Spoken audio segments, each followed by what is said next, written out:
well-regulated militia being necessary to the security of a free state. The right of the people to keep and bear arms shall not be infringed. Welcome to another edition of Bearing Arms, Cam and Company. My name is Cam Edwards. I am so glad you're with us on the program today. Coming up, I was going to say in a matter of moments, but let's just get right to it. Darren LaSorte with the National Shooting Sports Foundation is going to join us. We're talking about a bill that has been introduced in a number of states around the country called the FIND Act. And this is a response to the type of corporate gun control policies that we have seen put in place by a number of big financial institutions. Really, I think it really kicked off in earnest after the shooting at Marjory Stoneman Douglas High School in Parkland, Florida in 2018. That's when you started seeing a number of big banks like Bank of America and Citigroup, JP Morgan, coming out and saying, basically, listen, we're not going to do business with any entity in the firearms industry unless they abide by our standards of practices, which include all kinds of gun control laws. So, some companies say, listen, if you're making semi-automatic rifles, we're not going to be your business partner. If you're making, large capacity magazines, we're not going to do business with you. If you were selling firearms, legally, but let's say a 20-year-old walks into your gun shop and wants to buy a shotgun and you sell it to them, which is, again, perfectly legal under state and federal law. Well, we don't think that 20-year-old is able to buy a shotgun. So if we find out you're doing that, we're going to cut you off, right? That's what we've seen from these major financial institutions. And now the firearms industry is fighting back, as Darren LaSorte from the NSSF explains. Take a look and a listen. Darren, thanks so much for joining me on the program. Sure, it's good talking with you today. Thank you, Cam. It's great to see. It's been a long time, but we've known each other for a very long time. And I always appreciate what you do to keep gun owners and the gun community informed on what's going on. Well, listen, I appreciate what you're doing. I mean, I sit in a room all day and type and talk. You're out there talking to lawmakers. You're, in state capitals trying to make sure that the firearms industry, in this case, it sounds like this is something that the NSSF has been working on, is not being discriminated against by these big financial institutions that, frankly, it's really difficult to avoid working with these banks that have, implemented these anti-gun policies. Yeah, you're right. So, this is an example of, just deciding to take action, finding a solution. Personally, I took action in 2018. My bank for 20, 30 years, my adult life, was Bank of America. They announced their policy in 2018. I decided to change all my accounts over. It was enormously painful to do, as you can imagine. Had to have two bank accounts for a while I cleared out of the Bank of America accounts. But I went to a great deal of effort to not support this company. And so what's going on right now is these large companies like Bank of America, Goldman Sachs, JP Morgan Chase, Salesforce, PayPal, this isn't just banking, are benefiting from my taxpayer dollars against my will. So what the state is doing is taking my taxpayer dollars and handing it to these large companies that discriminate against our constitutional rights in the form of contracts. So this is all happening through contracts with banks and other service providers. And what this legislation is doing, and we passed it in Texas last year, we have it going in a number of states this year, is saying that these companies that discriminate against the firearm industry just because they're the firearm industry will not benefit from taxpayer dollars. And that is a great thing because we should not be compelled as taxpayers to fund the destruction and diminution of our constitutional rights. And that's what these companies are ultimately seeking to do. Yeah. So let me ask you a question because I wrote about a bill that I think was signed into law in Oklahoma, or at least it has passed the legislature in Oklahoma. And one of the opponents of this, one of the Democrats who voted against the bill, called it a political stunt. And I said after reading it, is it a political stunt? Maybe a little. And I want to focus on something that you just said, because I'm happy to be corrected if I'm misreading this. When you talk, I've always loved about you. Well, listen, it's important that the audience gets the right information, not that I am always right 100% of the time. So when you talk about these banks discriminating against firearms companies because they're gun companies, I worry that the response from like Bank of America or Citi would be, we're not discriminating against gun companies just because they're gun companies. We're discriminating against companies that have a specific policy that we don't like. So as long as, listen, if you're making bolt action rifles, no problem. We'll do business with you. But if you're making semi-automatic rifles, well, that's where we're not going to do business with you. Tell me about the specifics of this bill. I mean, does that, how does that work? If a company is targeting a firearms manufacturer because of the specific gun they're making, not because they're making guns, but because they're making an AR-15 or they're making quote unquote large capacity magazines, does that bill cover those? Does it protect those companies specifically? So great question.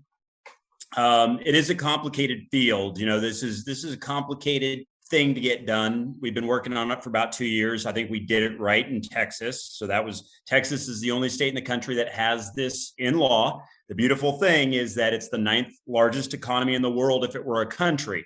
So this is hitting these companies right where it counts. So I do believe it works.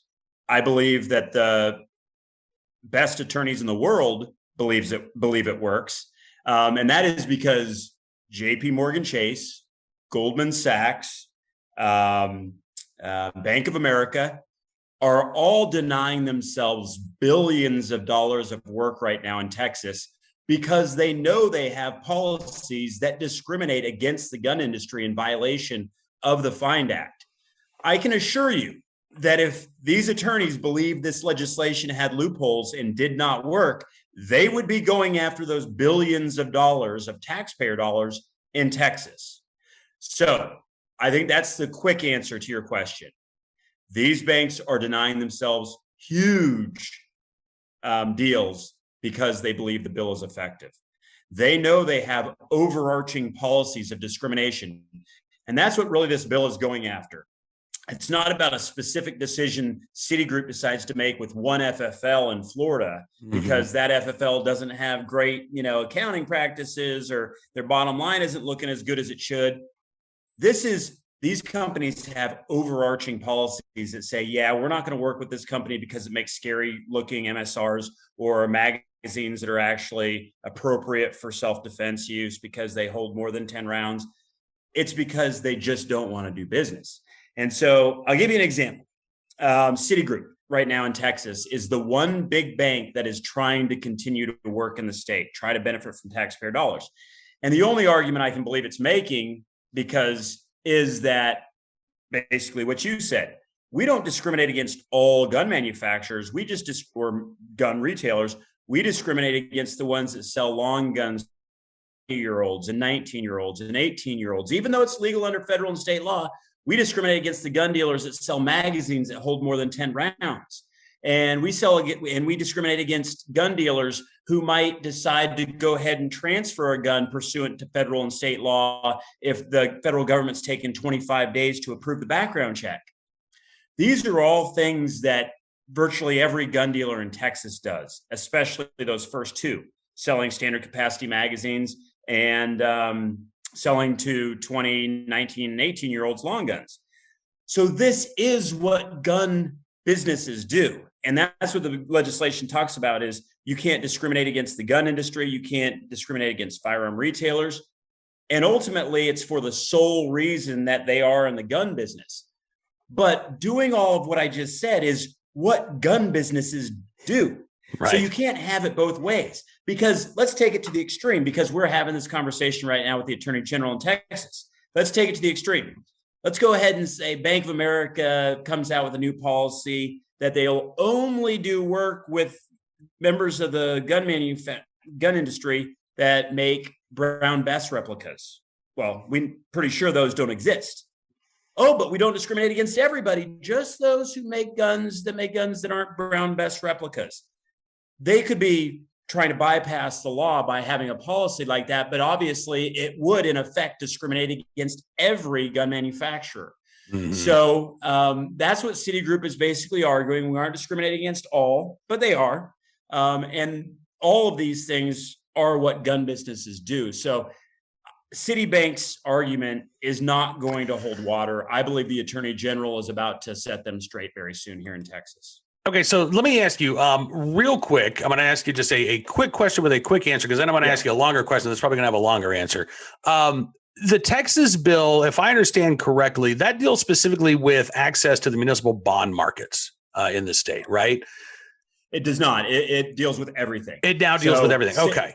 So Salesforce might have a contract with Department of Administration to deal with some component of their customer service, totally separate of bonds or anything else. It's every sort of government contract. Gotcha. Payment Okay. processors, et cetera. Okay. Because I know the bond, there was a law, I think it was signed in 2021 that dealt specifically with municipal bond markets. So that was going to be the next question then. Are you running up against opposition? Because look, for Republicans, they are generally speaking the party of pro-Second Amendment viewpoints. Right. They are also generally speaking the pro-capitalism party, right? So are you running into any roadblocks as you're talking to lawmakers around the country who are saying, listen, Darren, we're with you in spirit, but free market, and it's not our place to tell these financial institutions what type of policies they should have in place, or else they can't do business with the state. Yeah. So one, and you sort of said it there at the end, this does not tell them that they cannot discriminate against the firearm industry. It just says they won't benefit from taxpayer dollars if they make that choice. Mm-hmm. So my primary argument is that the state has a vested interest in ensuring that the firearm industry remains healthy, that we receive the essential services like banking that we must have in order to stay in existence, because we are the one industry, the only industry that is necessary for citizens to exercise a constitutional right. There is no other. And so they have a state interest in protecting us from malice, from malicious attempts to destroy us, like when the banks try to shut us down. So that is the argument. And then ultimately, the more, the argument that's a little less structured is that it is wrong to compel the taxpayers to fund companies seeking to diminish and destroy their constitutional rights. There are companies that are not worthy of receiving taxpayer dollars. We're doing that right now. We could be doing business with Russian companies, getting Russian oil and gas, and we aren't, even though it would save us some money, because we don't want to support those Russian government-backed corporations. So I think we're doing it right now, and Texas has decided to do it in the firearms realm and these companies that discriminate against us. All right. Last question for you. What are some states where this is currently a live issue, where gun owners and FFLs, folks who maybe work in the firearms industry, where they can make a difference by contacting their lawmakers, their state representatives, their state senators, and saying, listen, we need to have this in place? Yeah. So where we have it going on a fairly regular basis is Oklahoma right now. It's in the final stages, hopefully going to be to the governor within a week or two. So great to be able to reach out to legislators in Oklahoma and ask for support and of the FIND Act. They know what that is. So Arkansas next year. Right now, Louisiana, there's a bill pending. The governor vetoed it last year. We're hoping to override the governor's veto this year. They have it going to Missouri, Kansas. It's pending in Arizona right now. It's passed the House. It's pending in the Senate. We're about 2 or 3 votes short at the moment. So Arizona, it's important to reach out. And if you just ask for support of the FIND Act, legislators are going to know what that is. Now, you did ask real quickly on how this actually works in effect. How it works in effect is when a company goes in for a government contract worth over $100,000, they simply have to sign a written verification that they do not discriminate against the firearm industry. This is really a self-policing issue. Mm-hmm. They're the ones who have to verify we do not have a policy that discriminates. So that's kind of how the bill works in very general terms. There are a couple of exceptions, but very limited. To my knowledge, in Texas, after 8 or 9 months of being in effect, those exceptions have not even been utilized. So it's working in Texas. I think we're certainly very proud of it. We knew that there was a problem out there. We didn't necessarily know in the past how to address the problem. We believe that this is one of those instances where we found a solution that has really made them take note, the big banks on Wall Street, et cetera, because we do have some sources from the inside of those banks. And this shook them to their core when they realized in Texas they were going to lose billions of dollars of work because of their woke anti-gun policies. Yeah, and that's exactly what they are. Again, this is an attempt to impose, gun control at the corporate level on an industry that is complying with state, local, and federal law. So, listen, what is you call this the FIND Act? Just so folks know, what does that acronym stand for? Good question. Firearm Industry Non-Discrimination Act. So. It's pretty simple, and it actually means what it says, unlike a lot of these bills where it's, the Hugs and Puppies Act of 2022 that's like a gun registry bill. I like that. Hey, yeah, I can't take credit for the naming of it. I think that was one of my cohorts, but it was well done, and I agree with you on that. And the idea is, even in those states where this is not currently pending, talk to your legislators at campaign events, make this an issue, bring this to the forefront of their minds. This has to happen. We get this done in a few more states. I think a lot of these policies will change. And that's the ultimate objective. It's not to punish them. It's ultimately to have them getting back to doing business and making money like these companies were always supposed to do. And like you said, stop making policy from the boardrooms, because we have elected officials who do that just fine. And there's a reason in a lot of these states, these elected officials are not enacting these policies that these big companies want against MSRs, standard capacity magazines, and the rest of it. It's because they don't work and they diminish our freedoms. There you go. Darren LaSorte with the National Shooting Sports Foundation. Thank you so much, sir. Good talking with you today. Hope we get a chance to do this again very soon. Thanks, Cam. I look forward to it, buddy. I do appreciate Darren sitting down with us to talk about the FIND Act. And I listen, I hope that I was wrong about these companies trying to weasel their way out of the repercussions of these bills around the country. I keep my fingers crossed that, in fact, I am wrong, which is a weird thing to say. But we will obviously be keeping a close eye on the FIND Act as it is implemented in states across the country. And hopefully, again, I mean, look, as Darren said, the goal is not to punish these banks. The goal is to get them to make access to their services a level playing field, not based on the anti-gun attitudes of a CEO or certain stakeholders. All right, let's turn our attention now to today's Armed Citizen story, our good deed of the day, and our recidivist report as well. We'll start there with a case out of Chicago, courtesy of the fantastic website CWB Chicago, which is reporting that a man accused of attacking and stabbing his girlfriend has received a plea deal and will spend just 3 years, actually will not spend 3 years in prison, was sentenced to 3 years for this attack. Kevin Collins is the suspect's name, and it was back in 2017 when he first made headlines after his 5-year-old son shot himself with an illegally possessed firearm in his home. A year earlier, the boy had been shot in the face during a drive-by. Now, Kevin Collins received a 2-year prison sentence for possessing a defaced firearm after his son found the gun in a bedroom closet and then shot himself in the hand. Last February, so now February of 2021, police arrested Collins again after finding his girlfriend in a River North hotel room with a stab wound to her chest, lacerations on her hand, as well as head trauma. That woman, by the way, also the mother of Collins' child. According to CWB Chicago, she told police that she remembered Collins punching her in the head during an argument and recalled seeing blood coming from her chest and realizing that he had stabbed her before she lost consciousness. Now, Collins had been arrested at this point 6 previous times for domestic violence, including 5 times for incidents involving the woman who was stabbed.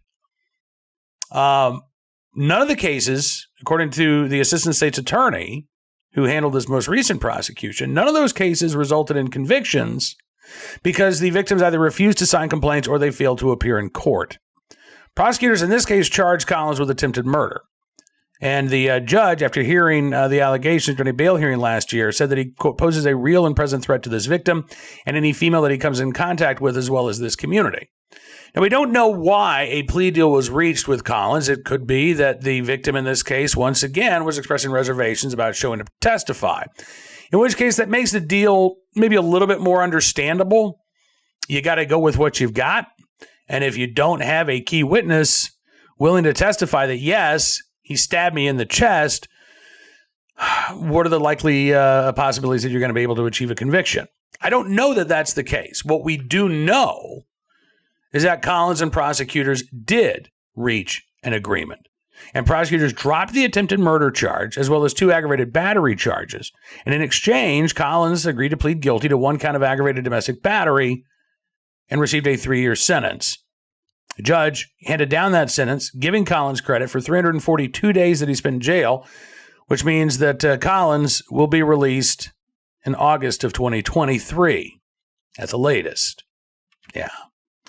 Again, not every one of these recidivist reports involves a prosecutor or a judge who just completely disregarded common sense. Sometimes there are legitimate reasons why a prosecutor feels like a plea bargain is the best route to go.